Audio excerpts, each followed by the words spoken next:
अरे ओ भाग्यवान, जरा एक लोटा पानी तो पिला दे। आज तो खेत पर काम करते करते मैं बहुत थक गया हूँ।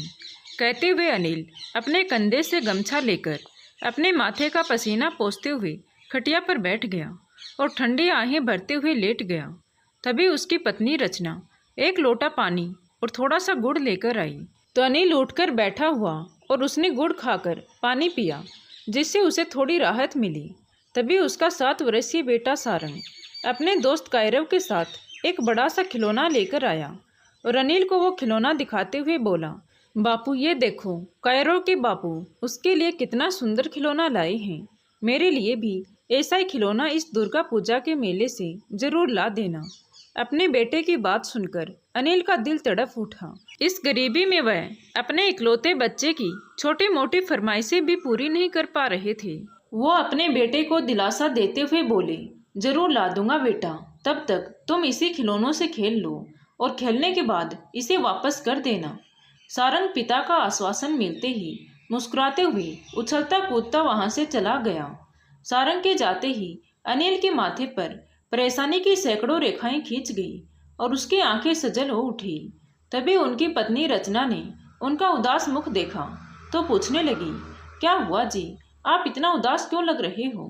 तभी अनिल अपनी गहरी सांस छोड़ते हुए बोला, कभी कभी मैं सोचता हूँ कि दिन रात खेतों में दे तोड़ मेहनत मजदूरी करने के बावजूद भी मेरे पास इतने पैसे नहीं रहते कि मैं तुम्हें और अम्मा बाबूजी को और अपने बच्चे को खुश रख पाऊँ।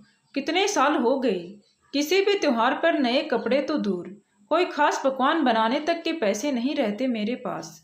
मैं कितना नालायक हूँ जो अपने परिवार के लिए कुछ भी नहीं कर पाता हूँ। इससे पहले कि उसकी पत्नी कुछ कहती, उसका दोस्त नवीन उसके घर पहुंचा। नवीन को देखते ही अनिल उठ खड़ा हुआ तो नवीन अनिल के पास आकर बोला, अनिल, कल सुबह मैं शहर जा रहा हूँ, वहाँ पर मुझे एक अच्छी सी नौकरी मिल गई है। अब वहीं पर रहकर घर पे पैसा भेजूंगा और मेरा छोटा भाई मेरे माता पिता की देखभाल करेगा। तभी अनिल सिर हिलाते हुए बोल पड़ा, हाँ भाई, तुम तो जा ही सकते हो क्योंकि तुम मुझसे ज़्यादा पढ़े लिखे हो। साथ ही तुम्हारा भाई भी है जो तुम्हारे पीछे तुम्हारे माता पिता की देखभाल कर लेगा। दूसरी तरफ मैं तुम्हारी तरह पढ़ा लिखा भी नहीं हूँ। अगर मैं शहर जाना भी चाहूँ तो मुझे वहाँ भी मजदूरी ही करनी होगी और मेरे पीछे मेरे माता पिता और मेरी पत्नी और मेरे बच्चे की देखभाल करने वाला भी कोई नहीं है। कम से कम यहाँ रहकर भी मजदूरी करके भी अपने परिवार की देखभाल तो कर रहा हूँ। अनिल के दिल का दर्द नवीन के सामने छलक उठा। तभी नवीन बोला, हाँ भाई, मेरा तो शहर जाना बहुत जरूरी भी है। वहाँ मेहनत करके 4 पैसे कमा लूँगा तो क्या पता शायद अपने गिरवी पड़े हुए खेत को भी छुड़ा पाऊँ। ये कहकर नवीन वहाँ से चला गया। अब अनिल और भी अकेला पड़ गया था क्योंकि एक नवीन ही था जिसके साथ वह अपने दिल का हर दर्द बांट लेता था। एक रात अचानक अनिल के पिता के सीने में दर्द उठा। अनिल आनन फानन में उन्हें सरकारी अस्पताल लेकर भागा। वहां जांच के बाद पता चला कि उसके पिता को दिल की बीमारी है। डॉक्टर ने बताया कि ये पहला अटैक था जिसमें वे बच गए। अगर ऑपरेशन करवा लिया तो 8-10 साल और भी जी सकते हैं, लेकिन इस बीच उनकी दवाइयाँ और खान पान का बहुत ध्यान रखना होगा। तभी अनिल सोचने लगा कि ऑपरेशन के लिए तो पैसे हैं ही नहीं, क्योंकि दवाइयाँ और फल वगैरह खरीदने में ही उसका दिवाला निकल गया था। वो पिता के लिए बहुत चिंतित रहने लगा था। वो काम से वापस आते ही रुपयों का इंतजाम करने के लिए निकल पड़ता, लेकिन हर तरफ से उसके हाथों निराशा ही लग रही थी।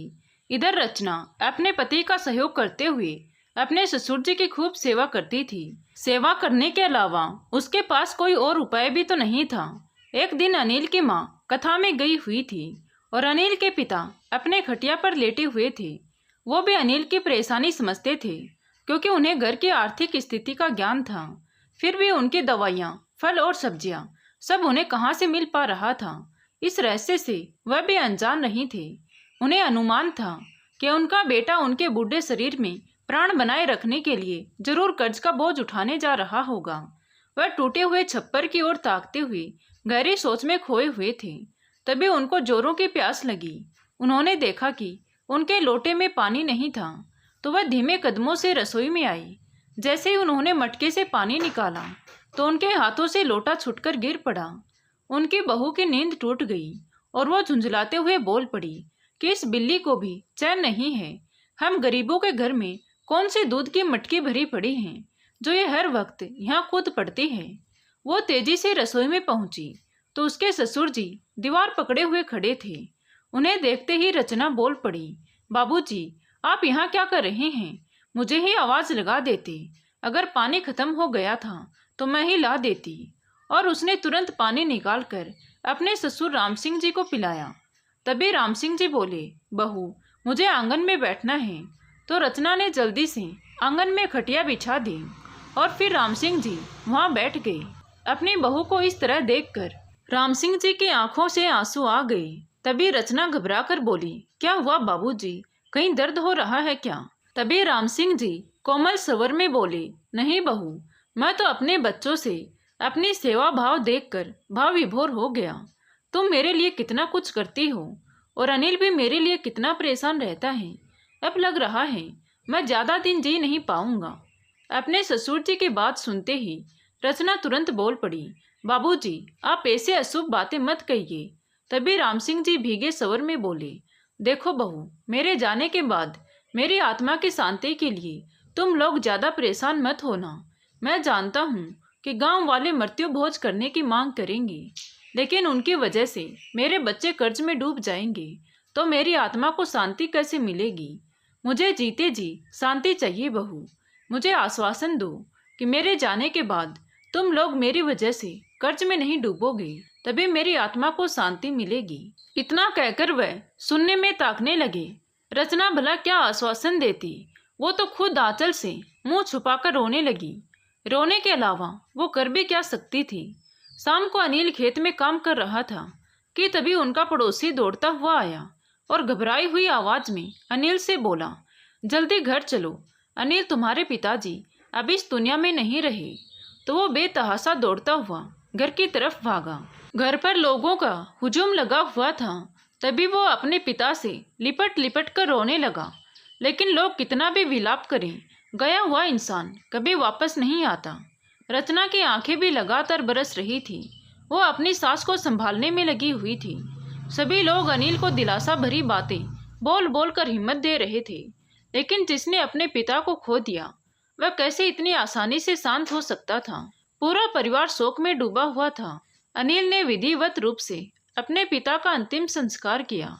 उसके पिता की मृत्यु के बाद सभी लोग उसके घर आकर उसके पिता की खूबियां और अच्छे कर्मों की बातें करने लगे। तो अनिल सोच में पड़ गया कि जीते जी तो कोई भी उसके पिता से मिलने के लिए भी नहीं आता था, लेकिन उनके जाते ही ऐसा लगने लगा जैसे उनकी मृत्यु से पूरी बिरादरी को हानि हुई हो। दुनिया का दस्तूर ही ऐसा है कि जब तक इंसान जीवित रहता है तब तक उसे कोई नहीं पूछता, लेकिन उसके जाते ही लोग उसके बारे में अच्छी अच्छी बातें करने लगते हैं। अब दबी जुबान में लोग मृत्यु भोज के बारे में बातें करने लगे थे। अनिल की बिरादरी के कुछ लोग अनिल से भी इस बारे में बातें करने लगे और फिर गांव के लोगों ने मिलकर फैसला किया कि पूरे गांव को भोज तो देना ही पड़ेगा। वर्षों से ऐसी प्रथा चली आ रही है, तभी तो हमारे प्रियजनों की आत्मा को शांति मिलती है। ये सब सुनकर अनिल के तो हालात ही खराब हो गए। उसके पास तो जहर खाने तक के पैसे नहीं थे। उसने अपने खून पसीने की सारी कमाई तो अपने बाबूजी की दवाई और इलाज में लगा दी थी। उसने अपनी आर्थिक स्थिति के बारे में सभा में मौजूद सभी लोगों को बताया, लेकिन लोगों को अनिल की आर्थिक स्थिति से क्या लेना देना था। उन्हें तो बस भोज से मतलब था। कुछ लोगों ने दबाव डालते हुए सुझाव दिया कि भोज तो देना ही होगा, चाहे कर्ज लो या किसी से मदद लो। तभी अनिल सोचने लगा कि पहले से ही पिता के इलाज के लिए पैसे लिए थे, उसके कर्ज में वो गले तक डूबा हुआ है, तो और कर्ज उसे कौन देगा? और अगर उसे कर्ज मिल भी गया तो वो ये चुकाएगा कैसे? पिता की मृत्यु की वजह से अनिल वैसे ही गम की गहराइयों में डूबा हुआ था। ऊपर से लोगों की बातें सुन सुनकर उसे बहुत रोना आ रहा था। आज अनिल खुद को बहुत विवश महसूस कर रहा था। लोग उस पर लगातार और कर्ज लेने का दबाव बना रहे थे। तभी वहां एक कड़क आवाज गूंजी, बस कीजिए आप लोग, बहुत हुआ ये तमाशा। अनिल ने नज़र उठाकर देखा तो सामने उसका दोस्त नवीन खड़ा था। नवीन को देखते ही उसकी भावनाओं का ज्वार टूट पड़ा और वो दौड़कर अपने मित्र के पास गया और उसके सीने से लिपटकर जोर जोर से रोने लगा। उसका करुण रुदन सुनकर तो जो अब तक बोल रहे थे उन सभी लोगों का हृदय भी एक बार को कांप उठा। वहाँ पूरी तरह से सन्नाटा छा गया था। जब अनिल थोड़ा शांत हुआ तब नवीन सब लोगों को देखते हुए जरा रोष भरे स्वर में बोला, आप लोग आज यहाँ इकट्ठे होकर इतनी बड़ी बड़ी बातें कर रहे हो। उस समय आप लोग कहाँ थे जब मेरा मित्र अपने पिता के इलाज के लिए परेशान था, उसका परिवार भूखा था?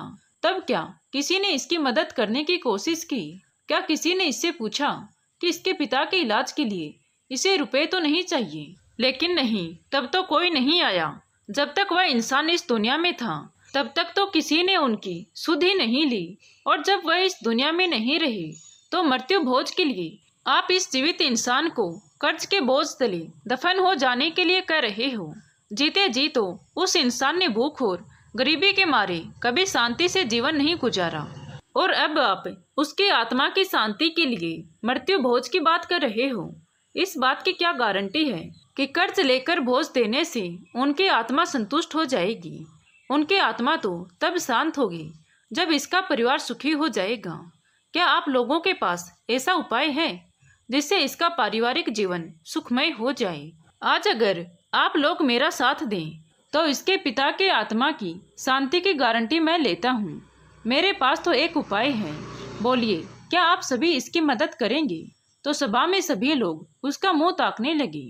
तभी नवीन आगे बोला, जितने खर्च का अनुमान आप लोगों ने पूरे गांव को भोज देने के लिए लगाया है, उतनी ही रकम हम सभी गांव वाले चंदा करके जमा कर लेते हैं और मदद के रूप में अनिल को दे देते हैं, जिससे ये केवल 5 ब्राह्मणों को विधिवत रूप से भोजन देकर संस्कार पूर्ण कर लेगा और बाकी बचे पैसों से ये अपने लिए एक छोटी सी दुकान शुरू कर सकता है। इससे इसके पिता की आत्मा को सुकून भी मिलेगा और इसका जीवन भी सुधर जाएगा। अगर आप सभी सचमुच में चाहते हैं कि इसके पिता की आत्मा को शांति मिले तो आप सब इसके लिए इतना कर दीजिए बस। अब बताइए आप में से कौन कौन चाहता है कि इसके पिता की आत्मा को शांति मिले? सभी लोगों में सन्नाटा छा गया था, कोई कुछ नहीं बोल रहा था। धीरे धीरे करके सब लोग मुंह लटकाकर वहां से वापस लौटने लगे। किसी के पास इस बात का कोई जवाब नहीं था। तभी नवीन अनिल का हाथ थामते हुए बोला, देखो दोस्त, शहर में काम करके मैंने कुछ रुपए जमा कर लिए हैं, मैं तुम्हारी मदद करूंगा। तुम केवल 5 ब्राह्मणों की भोज की व्यवस्था कर लो, मैं अपने गिरवी पड़े हुए खेत को छुड़वा लेता हूँ, फिर हम बराबर की हिस्सेदारी पर खेती करेंगे और तुम्हें भोज करने के लिए कर्ज लेने की कोई ज़रूरत नहीं है, क्योंकि जीवित इंसान को तो कोई पूछता नहीं है और मृत इंसानों के लिए ये लोग भोज की मांग कर रहे हैं।